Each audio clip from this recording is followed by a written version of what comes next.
Rumah ex-gubernur Sumsel Alex Nurdin digeledah, anak Alex muncul saat penggeledahan.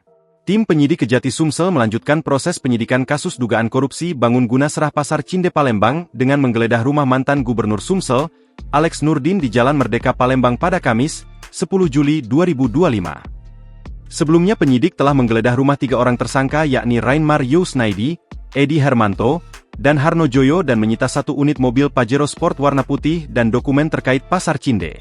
Pantauan di lokasi, penyidik tiba di rumah Alex Nurdin sejak pukul 10.30 WIB dan dijaga oleh pihak kepolisian untuk memastikan keamanan dan situasi kondusif selama penggeledahan. Luri, putri bungsu Alex Nurdin terlihat datang ke rumah tersebut di sela-sela penggeledahan berlangsung. Ia tiba dengan menggunakan mobil Alphard hitam, begitu tiba Luri yang mengenakan masker berjalan masuk ke dalam rumah dan menyapa awak media.